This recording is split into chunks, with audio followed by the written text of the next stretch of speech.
जय हिंद साथियों, मैं आदेश आप सभी का राही आदि क्लासेस में स्वागत करता हूं। तो हम सभी हिंदी का प्रैक्टिस सेट सॉल्व करने वाले हैं। जहां पर भी हिंदी पूछी जाएगी वहां के लिए है। तो आपको अगर कोई नया क्वेश्चन मिले तो आप पेन कापी लेकर नोट कर लीजिएगा। तो आप सभी पूर्ण रूप से सहयोग कीजिएगा, क्लास को शुरू से अंत तक देखिएगा, क्लास को लाइक कीजिएगा, शेयर कीजिएगा, अपना छोटा भाई बड़ा भाई या सर मान के जो भी अधिक से अधिक सहयोग करें। अभी क्या है कि हम लोगों के परिवार जो है बहुत छोटा है, यानी चैनल जो है बहुत छोटा है, बहुत सारे लोग जुड़े नहीं हैं, इसलिए आप सब भी सहयोग बहुत कम करते हैं। अधिक से अधिक सहयोग करें, ये मेरी आप सभी से रिक्वेस्ट है। तो हम सभी अब अपने क्वेश्चन की तरफ चलते हैं। तो हमारा पहला क्वेश्चन है, हेमा गाना गा रही है, इस वाक्य में क्रिया का कौन सा प्रकार है? ऑप्शन ए पूर्वकालिक क्रिया, आकर्मक क्रिया, अनेकार्थक क्रिया, साकर्मक क्रिया। तो क्या है? हेमा गाना गा रही है। गा रही है, क्या गा रही है? गाना गा रही है। तो यहाँ पर जब हम क्वेश्चन कर रहे हैं क्या गा रही है, तो उत्तर आ रहा है गाना गा रही है। तो यहाँ पर साकर्मक क्रिया हो जाएगा। तो राइट आंसर हमारा ऑप्शन डी सही हो जाएगा। अगले क्वेश्चन पे चलते हैं। अगला क्वेश्चन है, किस शब्द में अनु उपसर्ग नहीं है? हमसे पूछा जा रहा है किस शब्द में अनु उपसर्ग नहीं है। उपसर्ग क्या होता है? शब्दांश होता है, और उपसर्ग हमेशा शब्द के पहले जुड़ता है। यहाँ पर देखिए, अनुर्वर, अनुधन, अनय होगा तो अनुनय हो जाएगा। अनुरित लिखा हुआ है, अन्वेषण लिखा हुआ है। तो पूछा है अनु उपसर्ग नहीं है। क्या? अनु उपसर्ग नहीं है।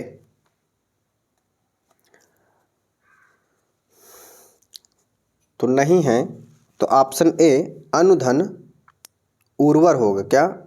अनधन उर्वर हो जाएगा, तो अनुर्वर बनेगा। क्या बनेगा? अन धन उर्वर, तो बना है अनुर्वर, इसलिए यहाँ पर अन है, इसीलिए ऑप्शन हमारा ए सही हो जाएगा। बी में क्या है? अनुधन अयन हो जाएगा, या अनय लिखा है, अनुधन अयन, तो हो जाएगा अनुनय। अनुधन, ऑप्शन सी में अनुधन उरित लिखा हुआ है, तो अनुरित हो गया है। ठीक उसी प्रकार अनुधन ऐषण है तो अन्वेषण बना है। तो ऑप्शन ए हमारा राइट आंसर होगा कि अनुर्वर में उपसर्ग नहीं है। अगले क्वेश्चन पे चलते हैं। अगला क्वेश्चन है, ज्योति का विलोम शब्द है। ज्योति का विलोम शब्द मंद, दिव्य, तम, प्रकाश। ज्योति मतलब एक प्रकार से प्रकाश होगा, लेकिन तम मतलब क्या होगा? अंधेरा हो जाएगा।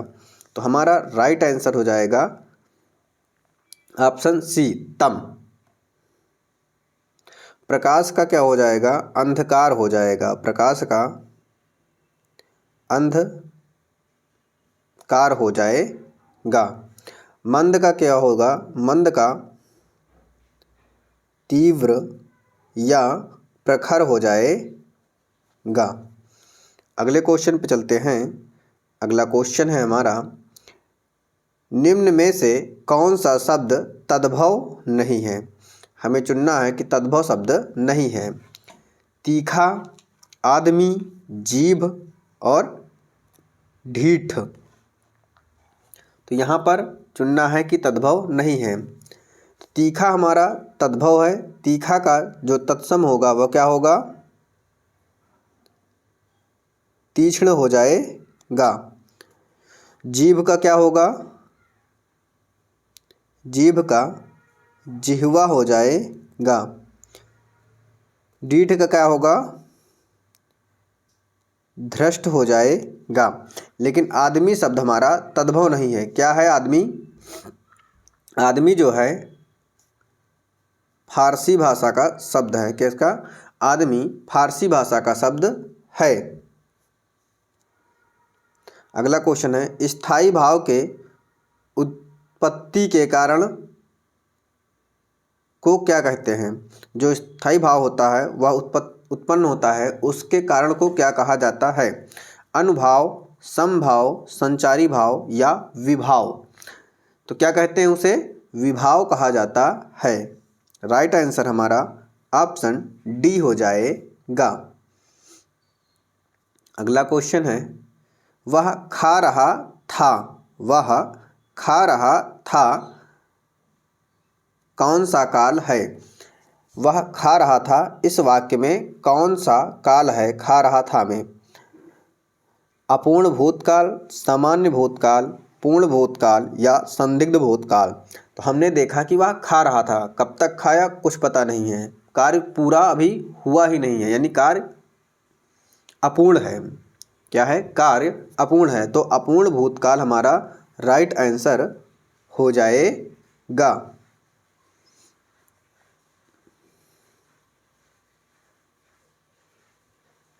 अगला क्वेश्चन है,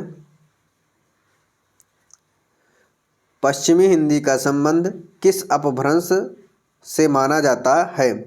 जो पश्चिमी हिंदी है उसका संबंध कौन सी अपभ्रंश भाषा से माना जाता है, यह बताना है।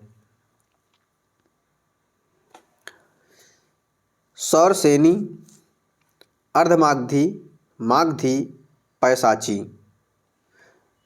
तो पश्चिमी हिंदी का संबंध सौरसेनी से है।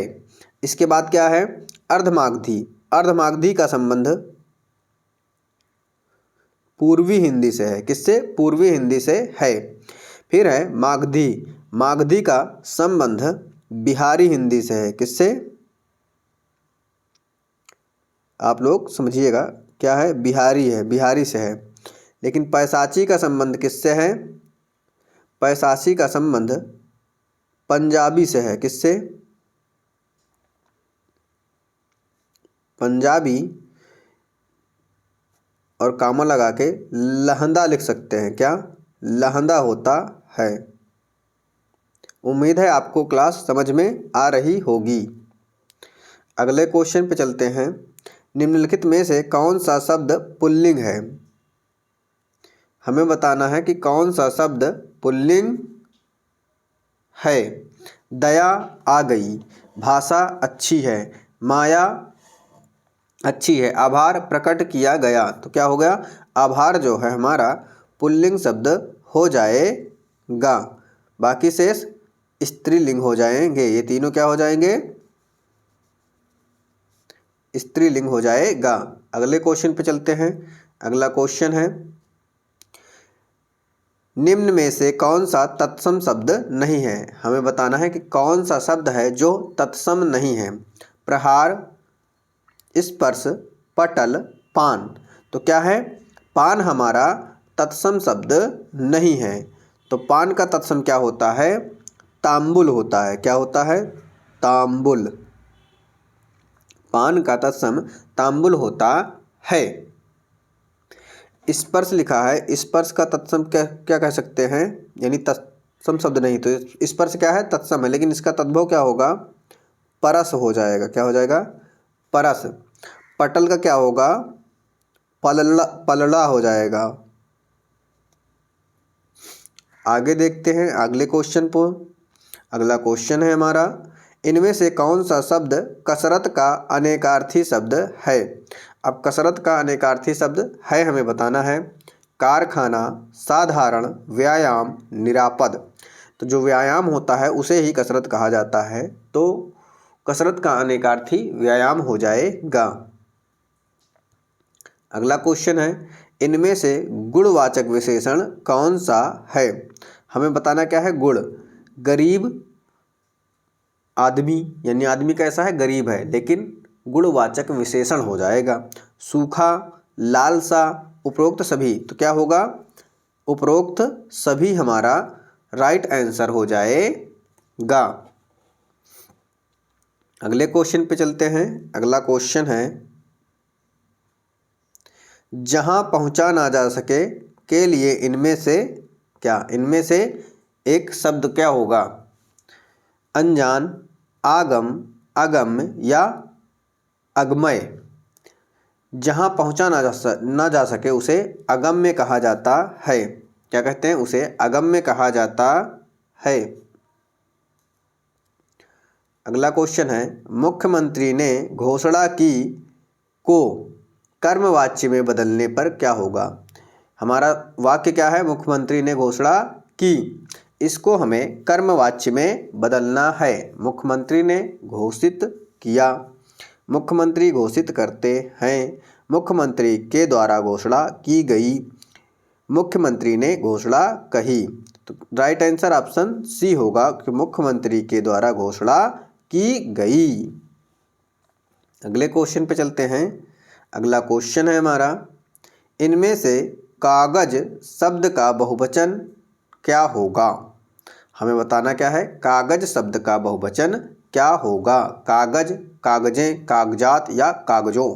जैसे क्या होता है कि हमें कोई कागज निकालनी होती है, यानी मान लीजिए खेत का कागज हो या किसी चीज़ का, तो हम कहते हैं कागजात हमारा निकाल दो, क्या हमारा कागजात निकाल दो। अब वहाँ पे कागजात क्या होता है, एक पन्ना तो होता नहीं कि एक कागज हो, वहाँ पे कई सारे फिर पेज के पेज निकलते, तो उसे बोलते हैं कागजात। तो इसका बहुवचन क्या हो जाएगा, कागजात हमारा बहुवचन हो जाएगा।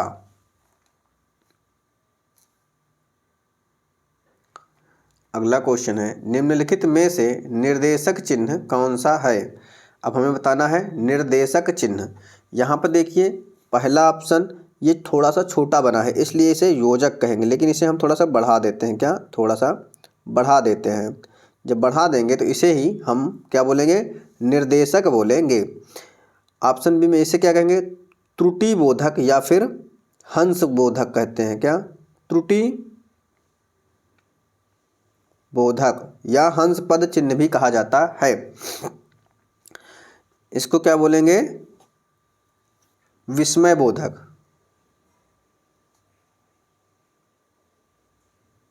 विस्मय बोधक।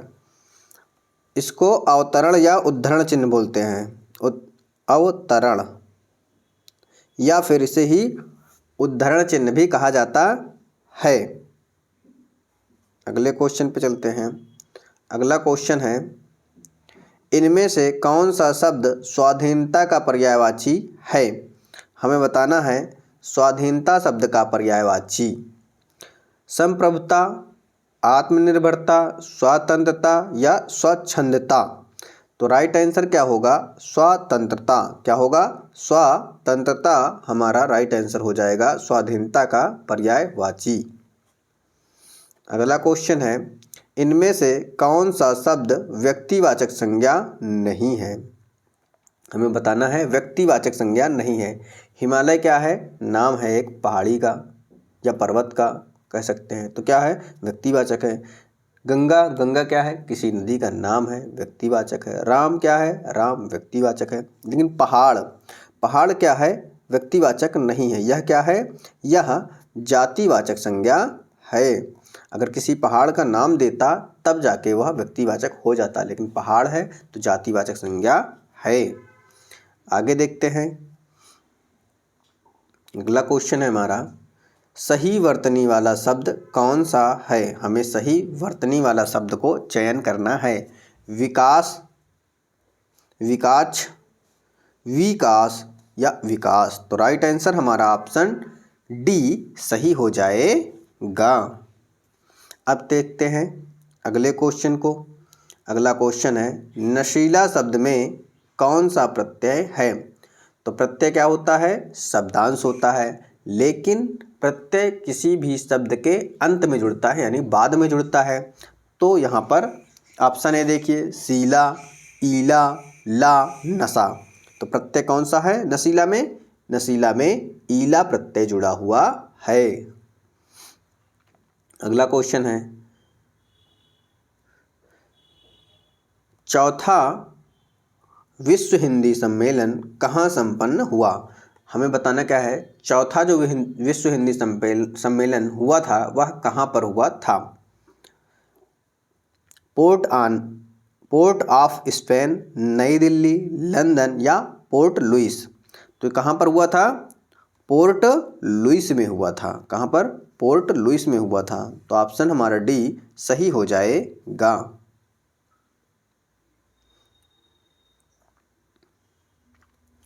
अब हमें एक गद्यांश है, इस गद्यांश को हम सभी पढ़ने वाले हैं। उसके बाद इससे संबंधित जो भी क्वेश्चन होगा उसको हल करने वाले हैं। तो इस गद्यांश को आप सभी भी पढ़िएगा। पर्वतराज हिमालय कुदरत का अद्भुत सौंदर्य है। दुनिया का विशाल पर्वत हमारे देश के उत्तर में एक सजग प्रहरी बनकर लाखों वर्षों से हरे भरे पेड़ों और 5 पावन नदियों को अपनी गोद में, कितनी 5 पावन नदियों को अपनी गोद में लिए मुस्कुराते हुए खड़ा है। कौन कौन सी नदी हैं? सिंधु, गंगा, सतलुज, यमुना और ब्रह्मपुत्र नदियाँ इसी महान पर्वत के सीने को चीरती हुई अलग अलग दिशाओं में बहती हैं। इस पर्वत का विस्तार कहाँ से है? असम की पूर्वी सीमा से लेकर कश्मीर की पश्चिमी सीमा तक है। तकरीबन कितना? 2000 मील तक। इसकी चौड़ाई 186 मील है। इसकी चोटियों की ऊंचाई 8200 यानी 8200 से लेकर 9992 फीट 9992 फीट तक है। तो ये रहा हमारा गद्यांश। अब हम इस गद्यांश से संबंधित क्वेश्चन को हल करेंगे। हिमालय से कितनी नदियाँ बहती हैं? हिमालय से कितनी नदियाँ बहती हैं? हमें गद्यांश में पीछे बताया गया था कितनी? 5 नदियाँ बहती हैं। तो ऑप्शन हमारा 5 सही हो जाएगा, यानी ऑप्शन सी सही हो जाएगा। अगला क्वेश्चन है, कौन सी नदी हिमालय से बहने वाली नदियों में शामिल नहीं है? तो वहाँ पर नदी दिया गया था, कौन कौन सी? गोदावरी, ब्रह्मपुत्र, गंगा, सिंधु। यहाँ पर पूछा गया है शामिल नहीं है, तो ब्रह्मपुत्र था, गंगा था, सिंधु था, कौन सी नदी नहीं थी? गोदावरी नदी नहीं थी। तो राइट आंसर गोदावरी हो जाएगा। अगला क्वेश्चन है, हिमालय का विस्तार लगभग कितने मील था? यहाँ पर भी हिमालय का विस्तार कितने मील था यह पूछा गया है। तो कितने मील था यह आप सभी पीछे गद्यांश में देख सकते हैं। कितना था? 2000 मील था। कितना? ये देखिए यहाँ पर 2000 मील है। कितना हो गया? 2000 मील हो जाता है, यानी ऑप्शन हमारा ए सही हो जाएगा, बाकी तीनों गलत हो जाएंगे। आगे देखते हैं अगले क्वेश्चन को। अगला क्वेश्चन है हमारा, करुण रस का स्थायी भाव क्या है? हमें रस और स्थायी भाव को पढ़ लेना है, कभी कभी पूछ लेता है 1 नंबर में। करुण रस का स्थायी भाव शोक, भय, निर्वेद या रति। तो पूछा क्या है? करुण रस का। तो करुण रस का स्थायी भाव क्या होता है? शोक होता है। लेकिन आगे और भी देख लेते हैं। भय का क्या हो जाएगा? भयानक रस होगा। निर्वेद क्या होगा? निर्वेद का स्थायी भाव क्या होगा? शांत हो जाएगा। रति किसका होता है? रति किसका होता है? रति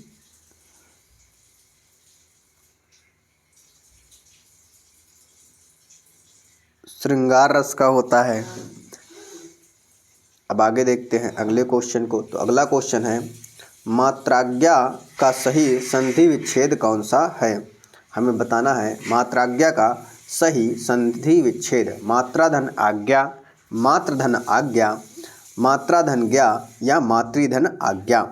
तो हमारा जो राइट आंसर होगा वह होगा मातृधन आज्ञा। क्या होगा? मातृधन आज्ञा हो जाएगा। अब यहाँ पे देखिए, यहाँ पे क्या है? री है, उसके बाद आ है, तो या रा ला वा आता है। तो किस में आता है? यड़ संधि में। री और आ मिल के रा हो गया, लेकिन यहाँ पे क्या है? बड़ा आ है, यानी दीर्घ आ है, तो यहाँ पे इस प्रकार से हो जाएगा बड़ा रा। तो यहाँ पे देखिए त्रा कैसे बना है? त्रा जो है अधूरा ता होता है और प्लस रा से बनता है। अब रा में यहाँ पे आ की मात्रा है, तो इस तरीके से हो गया। तो क्या होगा? त्रा, इसीलिए यहाँ पर इस प्रकार से लिखा गया है। उम्मीद है अब आपको समझ में आया होगा। अगला क्वेश्चन है, ममता कालिया को ममता कालिया को दुखम सुखम उपन्यास के लिए कौन सा पुरस्कार प्राप्त हुआ या कौन सा पुरस्कार दिया गया था? ज्ञानपीठ पुरस्कार, साहित्य अकादमी पुरस्कार, व्यास सम्मान पुरस्कार, मूर्ति देवी पुरस्कार। तो कौन सा पुरस्कार दिया गया था उन्हें? व्यास सम्मान पुरस्कार दिया गया था। अगला क्वेश्चन है,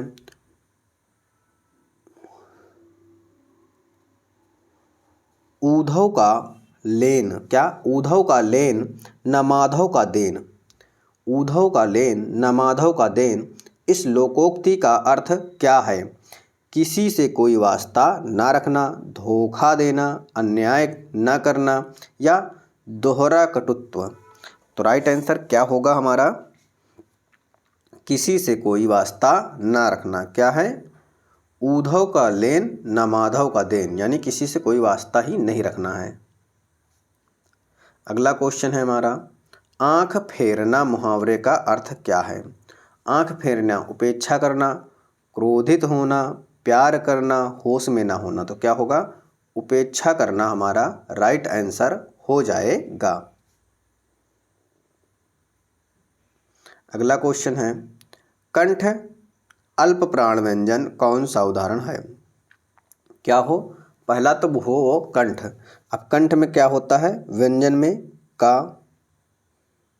खा, गा, घा और अंगा। तो ये हमारे हो गए कंठ व्यंजन। उसके बाद अल्प प्राण बोला है। अल्प प्राण क्या होता है? 1, 3, 5, यानी 1, 3, 5। अब कंठ में और अल्प दोनों में जो कॉमन हो वही हमारा होना चाहिए। तो यहाँ पर का है नहीं, गा भी नहीं है और अंगा। तो यानी ऑप्शन हमारा डी सही हो जाएगा। अगला क्वेश्चन है, करबला के रचनाकार कौन है? करबला के रचनाकार कौन हैं?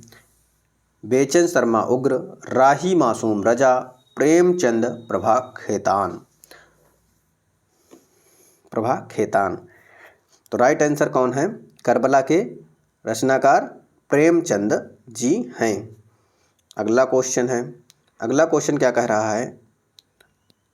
असौ न मन्यते कस्मादनु धनुषलम नलुं कृति। पंक्ति लेखक की है, यानी पंक्ति किस लेखक की है? विद्यानाथ, अप्पय दीक्षित, केशव मिश्र, जयदेव। तो यह पंक्ति जयदेव जी की है। किसकी? जयदेव जी की पंक्ति है। अब देखते हैं अगले क्वेश्चन को। अगला क्वेश्चन है, निम्नलिखित में से कौन सा शब्द प्रसून का पर्यायवाची है? किसका? प्रसून का पर्यायवाची है, हमसे पूछा जा रहा है। अग्नि, वृक्ष, पुष्प, चंद्रमा। तो प्रसून का जो पर्यायवाची है वह पुष्प है। क्या है? पुष्प होता है।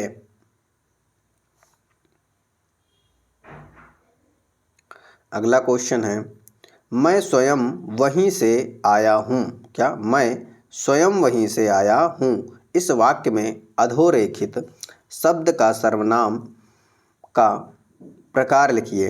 यानी स्वयं लिखा हुआ है तो ये संबंधवाचक सर्वनाम है, निश्चयवाचक सर्वनाम है, निजवाचक है या पुरुषवाचक। जब स्वयं, खुद, अपने, आप इस प्रकार से आते हैं तो वह निजवाचक सर्वनाम होता है।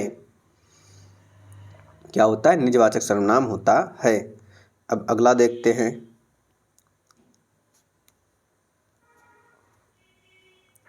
ब्राह्मण के संपादक कौन हैं? ब्राह्मण के संपादक प्रताप नारायण मिश्र, बालकृष्ण भट्ट, भारतेंदु या अंबिकादत्त व्यास।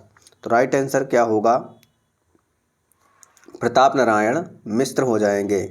ब्राह्मण के संपादक प्रताप नारायण मिश्र होगा। अगला क्वेश्चन है,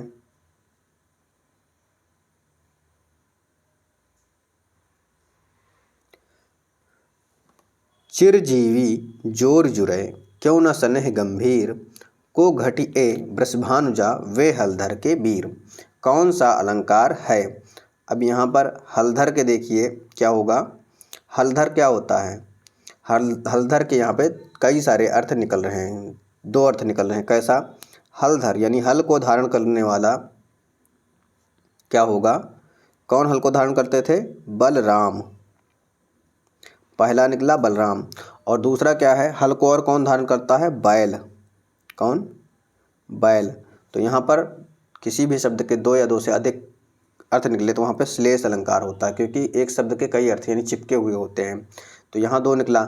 इसी प्रकार वृषभानुजा, वृषभानुजा किसको कहते हैं, एक तो सीता जी को कहते हैं और दूसरी बैल की पुत्री, बैल की पुत्री कौन होगी, गाय होगी, तो गाय को भी कहा जाता है। तो यहाँ राइट आंसर श्लेष अलंकार हो जाएगा।